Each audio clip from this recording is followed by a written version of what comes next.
All right, hi guys. So it's been a while since we've recorded one of these. We're going to start 6.2. So we did 6.3 before spring break. Now we're going backwards into 6.2 just because it's a little bit deeper. It's a lot of review, but we're switching it up a little bit to have to accommodate with the natural base E. Now, this concept's kind of foreign for us right now, but it's really good because we can relate it to something that's already familiar. So we're going to start with inverses, and this is going back forever ago. So let's start with the very, very basics. The inverse operation of, say, addition. To get rid of addition, we do subtraction.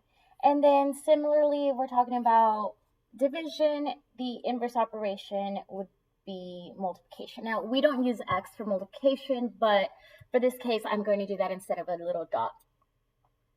We also, once you got into high school, we started talking about inverses of exponents, so how to solve. So say you have something like an exponent of 3, for example, you would do the opposite of that, which is the cubed root. So whatever the power is, whatever the radical would be. So this is very basic. We've used these to solve for years now. What we have been doing this chapter is we jumped a little bit ahead into Algebra 2, and we started doing inverses of actual equations. And you guys might not have even noticed this, but we talked a lot about exponentials and converting that into a logarithm. Those two are inverses of one another, just like addition and subtraction. We can think about it the same way as an exponential function and a logarithm function. So we did our little whale to go from b to the power of x is equal to y to get log base b of y is equal to x. This is what we've been doing, and that whale is the pattern in which we rewrite it.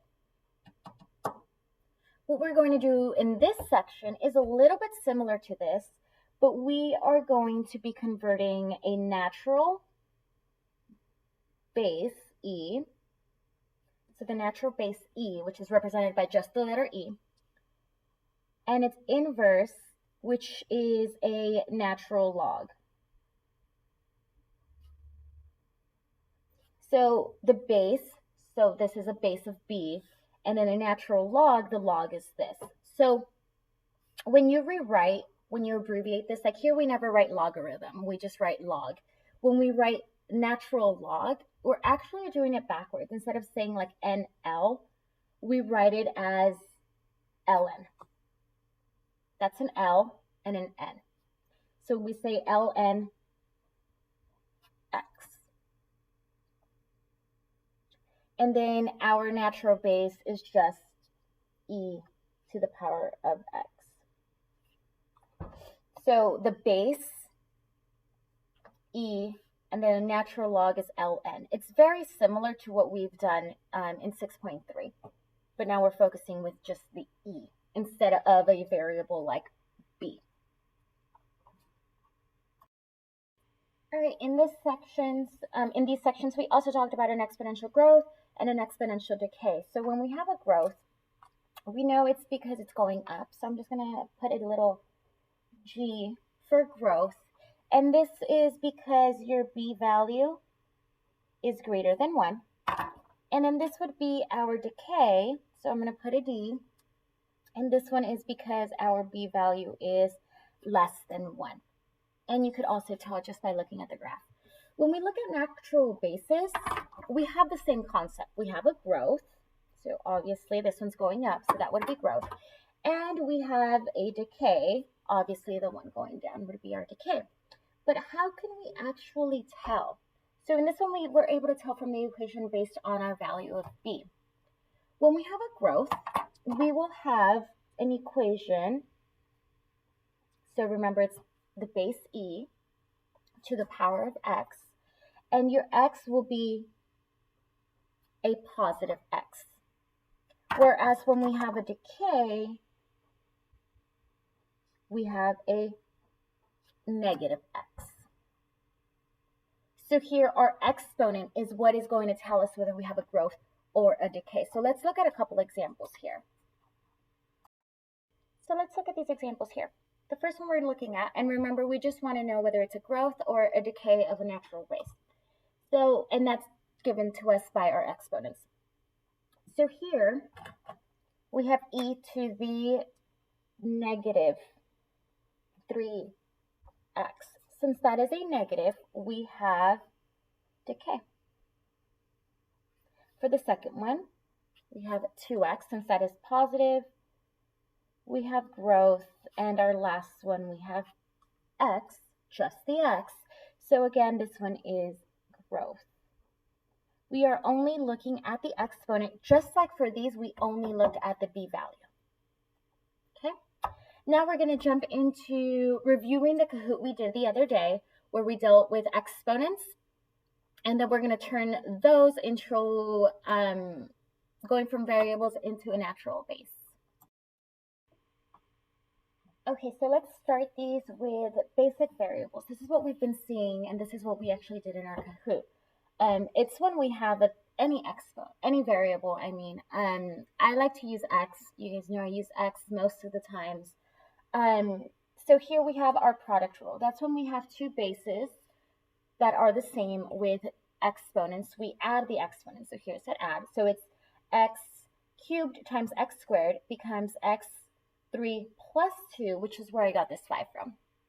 Our quotient rule. So this is product meaning multiplication. Quotient means the opposite of multiplication, which is division. So if we're doing the opposite, we would also make sense that we do the opposite operation. So here we have x cubed over x squared. So we do 3 minus 2, which is where I got this one. Now, you don't really have to write an exponent of 1 if you don't want to, but I did it just so you could see where that one came from. The negative exponent rule is a little bit tricky. Sometimes it just means we do the reciprocal, so we're going to flip it. This is x to the negative 3.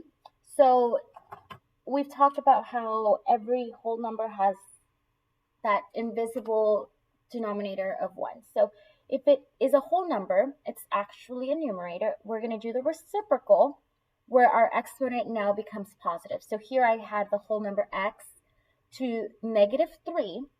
And there's my imaginary denominator, my invisible one, and I'm going to do the reciprocal, and I get 1 over x cubed with a positive exponent. And same thing if you're going the other way. So if you started off with a fraction with a negative exponent, you're going to do the reciprocal, where again, your denominator of 1 is still there. It's just invisible because you don't need to put the denominator of 1 with a whole number.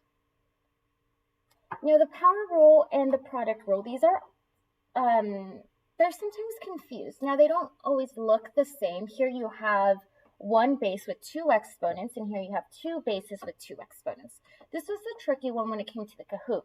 If you only have one base with 2 exponents, you're actually going to multiply out the exponents. So that becomes 3 times 2, which is 6. And then the 0 rule is our easiest one. Anything, absolutely anything to the power of 0 becomes just 1. Okay, and we can have combinations of this. We can have product rules within the quotient rule with all a negative exponent rule in there. You just have to take it one step at a time. So let's go ahead and look at how these rules are going to convert into our natural base rules. All right, so here are the same rules with similar examples for each one. We're going to go through and solve them. So here we have the same product rule. We have e to the power of 7 times e to the power of 3. We add the 2 and we get e to the power of 10. Quotient rule, same rules apply. So we have 7 minus 3. We have e to the power of 4. Negative exponent, we're still doing the reciprocal. So if this is an e to the power of negative 3, we do the reciprocal and make that exponent positive. And if we have a fraction, that becomes a whole number, again, making the exponent positive. Once you do the reciprocal, the negative on the exponent will go away completely. Here you have one base, 2 exponents, so you're going to multiply and you get e to the power of 21, which is really big. And then you have e to the power of 0, which always would give you 1. Okay, so at this point, we've come up with variables and natural base. But a very good question at this point would be, well, isn't e just another variable? Can't we just say that instead of x, we write the e? Technically, yes, but just like pi has a value of 3.14159, all of those other numbers, e has a very specific value. It's not an exact value, just like pi, you end up always approximating it because it goes on forever. Same thing with e. So we can't really use e as a variable anymore at this point. E is designated just for the natural base. So you could be asking yourself, what is e? E has a value. It is 1 plus 1 over x, all to the power of x. This value, so as this number gets bigger and bigger, remember we did these things as x goes to something. So as the x keeps getting bigger and bigger, the whole thing approaches our e value, which is the number we're going to give to e is 2.718288182846, so on and so forth. So obviously we don't want to write this number out. I had to copy it as I was writing this down. I have it in front of me so I can not mess up. Instead of writing this whole thing, we're just writing e. But this number is going to help us solve a lot of things, as you're going to see in a couple sections from now. So yes, e is a number, but e cannot be considered a variable. So these are different, although the rules apply to both. Okay, and just like in this one, you could have different rules within the same problem that you have to work through one at a time. You can have the same thing here, and that's what you're going to see in your big ideas assignment. You're going to have multiple of these within the same problem, but you still apply them to get your answer. So let's do one example together of what you may end up having on your big ideas classwork assignment.